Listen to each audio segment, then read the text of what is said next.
Big TV భక్తి సమాచారం WhatsApp ఛానల్లో జాయిన్ అవ్వండి. అన్ని విశేషాలు ఎప్పటికప్పుడు తెలుసుకోండి.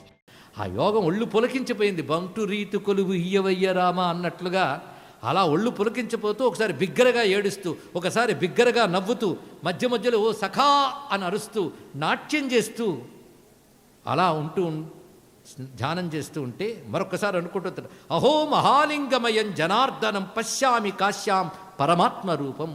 అహో మహాలింగమయం జనార్దనం పశ్యామి కాశ్యాం పరమాత్మ రూపం. లింగమయమైన కాశీ చూస్తున్నాను. ఎన్ని లింగములో లింగ రూపమైన కాశీని చేస్తున్నాను. ఇదంతా జనార్దనుడే. అంత భాగ్యం నాకు లభించింది. కాశీలో వచ్చి కూర్చుని గంగ ఒడ్డున భగవన్నామస్మరణ చేస్తున్నానంటే ఇంకా నేను పాపజీవనం పొందాను అనుకోవడం ఎందుకు? నేను పాపజీవనం చేశాను, కానీ విష్ణువు అపారమైన దయతో నా పాపాలు కడిగేసి నన్ను ఇక్కడికి తెచ్చాడు. అపారమైన దయతో తెచ్చాడు గనక ధన్యురాలను. ఇలాంటి రకరకాల భావాలు ఆమెకొచ్చాయి. పైగా ఎలాంటి స్వామిని ధ్యానిస్తున్నానంటే శుభానన శాంతవపు సనాతనో రతిప్రియో ధన్యకరస్సు పావన. శుభమైన ఆనందం కలిగినవాడు, శాంతమైన శరీరం కలిగినవాడు, సనాతనుడు, రతిప్రియుడు. ఎంత గొప్ప మాట వేశారండి. రతిప్రియ అంటే ఆత్మరతిప్రియ, తనలో తాను ఆనందించేవాడి పట్ల ప్రీతి కలిగి ఉంటాడు పరమాత్మ. అదే బాహ్య వస్తు జనిత ఆనందం కోసం తాపత్రయపడే వాటి పట్ల ఆయన దృష్టి పెట్టడు. తనలో పరమాత్మను చూస్తూ ఆనందించేదాన్ని ఆత్మరతి అంటారండి. ఇక్కడ అది కలిగిన వారి పట్ల ప్రియం కలిగిన వాడు, అది రతిప్రియ శబ్దానికి అర్థం. ధన్యకరహ, ధన్యతనిచ్చేవాడు, అత్యంత పవిత్రుడైన వాడు. ఆయన ఏమి ఇవ్వడయ్యా? ఏదైనా ఇస్తాడు. కురూప దుర్భాగ్య దరిద్ర ధారణ. రూపములో కురూపమైతే దాన్ని తొలగిస్తాడు, దౌర్భాగ్యాన్ని తొలగిస్తాడు, దరిద్రాన్ని తొలగిస్తాడు. ఎందుకంటే సదా దయావాన్, ఎంతో దయామయుడు. మరిలో మనకు అపరాధములు ఉంటే ఆయన ఏం చేస్తాడయ్యట? అపరాధ ఖండన, అపరాధాలు తొలగిస్తాడు. ఇలాగా ఆనందిస్తూ కాశీకి నమస్కారం చేసుకుంటూ మాట ఉంది. కాశీ అంటే స్వానంద పూర్ణం పరిపూర్ణ కామం స్వాత్మానందం దేవదేవైరుపాస్యం. కాశీ అంటే ఆనందపూర్ణమైనది. ఇక్కడికి వస్తే అన్ని కోరికలు తీరిపోతాయట. అంటే అర్థం మరి కోరికలు ఉండవు. అటువంటి ఆనందం లభిస్తుంది. ఆనందం ఎలాంటి ఆనందం అంటే స్వాత్మానందం వంటి ఆనందమే. అందుకే దేవదేవులు కూడా ఉపాసించేది కాశీ అని ఒక స్థితిలో ఆమె ఎలా వెళ్ళిపోయిందంటే పశ్యామి సర్వత్ర జనార్దనం తం కాశీశ్వరం. కాశీలో ప్రతి చోట విష్ణువే కనబడుతున్నాడు ఆమెకి. ఏది చూసినా విష్ణువే.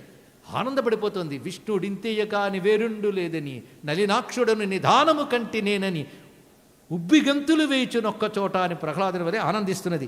ఇలా ఉంటూ ఉండగా వీరసేనుడు కొంతకాలం అయ్యాక తన పుత్రుడు ప్రసేనుడు అందుబాటులోకి వచ్చాడు. అంటే చదువుకుని యోగ్యుడై ధర్మాధర్మములు తెలిసిన సమర్థుడయ్యాడు, పాలనాదక్షుడై అని తెలిసి ఆయనకి రాజ్యాన్ని అప్పగించేసి కాశీకి వచ్చారండి. ఎన్నాళ్ళ నుంచి కాశీకి వెళ్దామా అని తప్పించిపోతున్నవాడు. అంటే ఇన్నాళ్ళు చేసింది కాశీ స్మరణ. కాశీ స్మరణ మాత్రం చేతనే పాపం నాశనం చేస్తుంది. ఎవడైతే 11 మార్లు కాశీనామం అంటాడో వాడికి అనేక జన్మలు పాపాలు పోతాయని శాస్త్రం చెప్తున్న గొప్ప విషయం. ఇందులో సందేహం లేదు. 11 సార్లు అన్నాడు యోగి, ఒక్కసారి చాలండి అన్నాడు. అది కాశీ అంటే అంత గొప్ప విషయం అండి. ఒక్కసారి అనగలిగేటంత భక్తి ఉంటే చాలు. అంత భక్తి లేనప్పుడు కొంచెం కనీసం 11 సార్లేనా. నిద్రపోయేవాళ్ళని కూడా లేపొకసారి కాశీ అనుకోమనండి, చాలా పుణ్యం వస్తుంది ఇక్కడ. మొత్తానికి కాశీ అంటే అంత విశేషమైన మంత్రశక్తి యొక్క విశేషం. కాశీ ఒక మంత్రం, కాశీ ఒక పేరు కాదు. అది కాశీ అనేది బ్రహ్మము యొక్క మరొక నామం అని చెప్తోంది. పరబ్రహ్మము యొక్క స్వరూపమైన కాశీ అంటే పరబ్రహ్మని అర్థం. ఎందుకంటే స్వయం ప్రకాశ స్వరూపమైనది కాశీ, స్వయం జ్యోతిష్ స్వరూపమైనది కాశీ. అందుకే ఆ కాశీలో ఆనందపడిపోతూ ఉన్న సమయంలో ఈ మహానుభావుడు వీరసేనుడు వచ్చేసాడు ఇక్కడికి. వచ్చి హాయిగా విష్ణువుని సేవించుకుంటున్నాడు. ఎలా సేవిస్తున్నాడు అంటే వరణానది దగ్గర కేశవ ఆలయం ఉంది, ఆదికేశవుడి. అక్కడ సమీపంలో నివాసం ఏర్పరచుకున్నాడు. కైనా ఒక రాజు వచ్చాడు అంటే మరొక దేశపు రాజు ఆయన్ని గౌరవించి ఆదరించి ఆయనకంటూ ఆశ్రయం ఇస్తాడు. అలా సత్కారం పొందుతూ ఆయన ఇక్కడ ఉన్నాడు. కేశవాలయ సమీపంలో ఉంటూ నిరంతరం భక్తియుక్తుడే ఆదికేశవుని పూజించుకుంటూ ప్రధానంగా ఉన్నప్పటికీ ప్రాతకాలంలో పంచనది తీర్థంలో స్నానం చేసేవాడు. మధ్యాహ్న కాలం మణికర్ణికలో చేసేవాడు. ప్రాతకాలం పంచనది తీర్థం స్నానం చేసి బిందుమాధవ దర్శనం చేసుకుని ఆయన్ని సేవించుకుని మధ్యాహ్నం మణికర్ణికలో స్నానం చేసిన తర్వాత విశ్వనాథుని అన్నపూర్ణముని దర్శించుకుని, అంతేగాని విష్ణు భక్తుని గారి శివాలయానికి వెళ్ళము అనేటువంటి కలియుగ పాపపు రోజులు అప్పుడు లేవు గనక ఆయన విశ్వనాథ దర్శనం, అన్నపూర్ణ దర్శనం కూడా చేసుకుని మళ్ళీ మాధవ దర్శనం చేసుకుంటూ అనేక మంది విప్రులకి అన్నదానము చేస్తూ, దానములు చేస్తూ, సంపదల్ని దానము చేస్తూ, ఇటు వేద పండితులను తృప్తిపరుస్తూ, దేవతలను తృప్తిపరుస్తూ తన విద్యుక్త ధర్మాన్ని పాటిస్తూ ఉన్నాడు. శత్రువుల్ని ఎలా జయించాడో ఇంద్రియాలను కూడా అలా జయించాడు అన్నాడు. ఇదివరకు రాజుగా ఉన్నప్పుడు శత్రువుల్ని ఎలా జయించాడో ఇప్పుడు ఇంద్రియాలను కూడా అలా జయించి సాధన చేస్తున్నాడు. ఎంత అందమైన మాట అండి ఇక్కడ. అందుకే జిత్వా శత్రువున్ ఇంద్రియాద్యాం స్థితోహం. ఆ సంస్కృత శబ్దం చెప్పకపోతే తృప్తి రాదు, ఎందుకంటే గ్రహించగలిగే సౌహృదయులు ఉన్నారు కనుక. పైగా ఇలా ఉన్నటువంటి ఆయన ప్రతిరోజు కూడా అక్కడ ఉన్నటువంటి పెద్దవాళ్ళ దగ్గరికి వెళ్ళి కాశీ మహాత్మ్యం, విష్ణు మహాత్మ్యం, శివచరిత్రలు వింటూ ఉన్నట్ట. కదాచిత్ కాశీ మాహాత్మ్య పరిశీలన తత్పర. కాశీ మహాత్మ్యాన్ని ఎక్కడెక్కడ పరిశీలనం అంటే చదవడం, తెలుసుకోవడం, పెద్దలను అడగడం, అది వింటూ ఉంటేనే ఒక తృప్తి. అది కాశీలో ఉన్నవాళ్ళు ప్రతిరోజు కాశీ మహాత్మ్యము గురువుల ద్వారా వినాలని నియమం చెప్పారు ఇక్కడ. అలా వింటూ ఉన్నాడు. అంతే కదా, కదాతి శ్రవణాసక్త భర్తృగుణగణస్యహి. తన దైవమైన నారాయణ యొక్క గుణగణాలను వింటూ ఉన్నాడు. ఇంకోసారి సభల్లో గోష్ఠులు జరుగుతుంటే కూర్చుని వాళ్ళాడే వింటూ ఇలాగా కాలక్షేపం చేస్తూ అర్చిస్తూ వింటూ ఉన్నాడు. ఇలా ఉండగా ఆయనకి తెలిసింది, మీ రాజ్యంలో ఉన్న ఒక ప్రసిద్ధి చెందిన మహాసౌందర్యవతి అనే వేశ్య కామకళ అనే పేరు అనేది ఇక్కడ ఉందని వార్త తెలిసింది. ఓహో, పైగా ఆమె గుండు గీయించుకుని ముతక బట్టలు కట్టుకుని నిరంతర విష్ణుచింతన చేస్తుందంటే ఎంత మార్పు! అలాంటి మహాత్ములను ఒకసారి చూడాలి అంటూ రాజుగా కబురు పంపాడు. తన రాజు పిలిచాడనే వెళ్ళింది, ఎందుకంటే అక్కడ జరిగిన సభలోనే కదా తన మార్పు జరిగింది. అందుకు కృతజ్ఞతాభావంతో వెళ్ళగానే అమ్మా నమస్కారం చేసి, నువ్వు చాలా కాలం నుంచి ఇక్కడ ఉంటున్నావు, నేను ఈ మధ్య వచ్చాను, అసలు నువ్వు ఇలా రావడమే నాకు ఆశ్చర్యం కలుగుతుంది, కొన్ని ప్రశ్నలు అడుగుతాను సమాధానం చెప్తావని. ఈ ప్రశ్న సమాధాన రూపంలో అత్యద్భుతమైన జ్ఞానం ఇస్తున్నాడు ఇక్కడ. దాన్ని గ్రహించే ప్రయత్నం చేద్దాం. అమ్మా, నువ్వు ఇలా ఇక్కడికి రావడానికి కారణం ఏమిటి అంటే, వచ్చాక నీకు ఎలా ఉంది?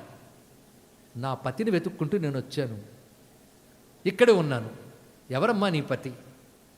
ఇక్కడ ఉన్నానే కానీ ఆయన ఇంకా కలవలేదు, విరహవేదంతో తపన పడిపోతున్నానది. ఇది రావడం మహా కష్టం అండి. భగవద్విరహంతో తపన పడడం సామాన్యమైన అంశం కాదు.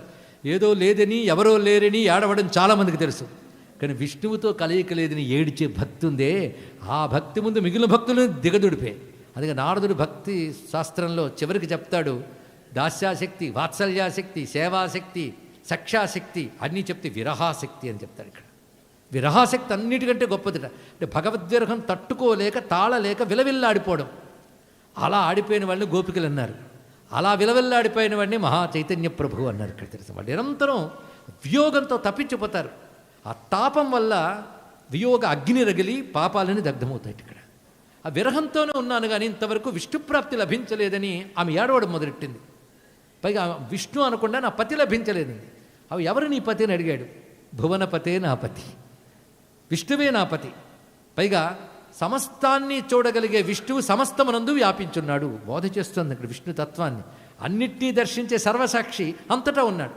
మరి విష్ణువుని పొందలేదు ఎందుకు అంటున్నానంటే, అంతటా ఉన్నవాడు అన్నిటినీ దర్శించేవాడు నాకు అనుభవానికి రావాలి, ఆయన నన్ను చేరదీయాలి. పైగా అనంతమైన నామాలు ఉన్నాయి. నిజానికి ఆయనకి ఏ నామం లేనివాడైన గుణనామరహితుడు, కానీ మనల్ని అనుగ్రహించడం కోసం బహునామాలు ఉన్నాయి. పైగా ఎవరైతే వేదాది శాస్త్రములను అధ్యయనం చేస్తారో వాళ్ళకి ఆత్మజ్ఞానం ఇచ్చి ముక్తినిచ్చేవాడు ఆయన. పైగా విష్ణు భక్తులు, నీకు రోజు ఎలా గడుస్తోంది, ఎవరేమిస్తున్నా అని అడిగాడు ఈయన. విష్ణు భక్తులు ఎవరి నుంచి ఏది స్వీకరించరు సుమా, ఇది తెలుసుకోవాలి. దేన్నో పొందుదామని కాశీవాసం చెయ్యకూడదు, అది దేన్ని స్వీకరించరు అని చెప్తూ, నేను గురువాక్యం వల్ల ఆయనపై నాకు భక్తి ఏర్పడింది, ఇది ఆమె చెప్పినటువంటి మాట.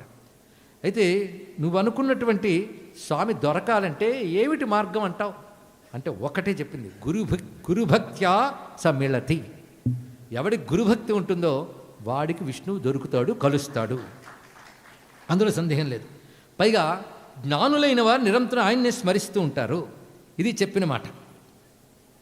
పైగా వర్ణాశ్రమాల్లో ఎవరంటే ఆయనకి ఇష్టం, ఈ ప్రశ్న వేశాడు. ఎవరు వేదము చెప్పిన ప్రకారంగా తమ వర్ణమునకు తమ ఆశ్రమమునకు కేటాయించిన ధర్మాన్ని పాటిస్తారో విష్ణుప్రీతితో వారంటే ఆయనకి ఇష్టం, ఇది చెప్తున్నాడు ఇక్కడ. అందుకని ఒక వర్ణం వారి ఇష్టం అని చెప్పలేదు. చూడండి, ఇది సనాతన ధర్మం యొక్క గొప్పతనం. దీనికి స్వామి చెప్తాడు, స్వకర్మణ తమభ్యర్చ సిద్ధిం విందతి మానవ అని. ఇక్కడ ఏ వర్ణం వారని చెప్పాడు? తమకి విద్యుక్తమైన కర్మతో ఆరాధించేవాడు సిద్ధి పొందుతారు అని చెప్పిన మాటని ఇక్కడ చక్కగా చెప్తున్నది. పైగా విషమ దృష్టి ఉన్నవారికి ఆయన కనబడ్డు, విషయ దృష్టి ఉన్నవారికి కనబడ్డు. విషయ దృష్టే విషమ దృష్టి, అంటే కూడని దృష్టి విషమ దృష్టి. కానీ అంతటా నారాయణుడు ఉండేది సమదృష్టి. సమం సర్వేషు భూతేషు తిష్టంతం పరమేశ్వరం, అది సమదృష్టి. విషమదృష్టి, విషమదృష్టి ఉన్నవాడికి ఆయన కనబడ్డు. ఎలాగంటే కంటి రోగం ఉన్నవాడికి సూర్యుడు ఎలా కనబడ్డో అలాగా, అది ఉపమానం చెప్పింది. అంటే సూర్యుడు ఉంటాడు, కంటి రోగం వాడికి కనబడ్డు, కానీ విషమదృష్టి ఉన్నవాడికి సర్వత్రా ఉన్న విష్ణువు కనబడ్డు.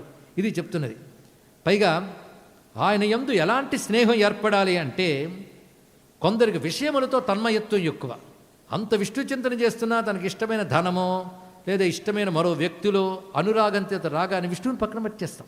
తాదాత్మ్యం దేనితో ఉంది? విషయాలతో. కబుర్లు ఏం చెప్తారు? ఏవో చెప్తారు.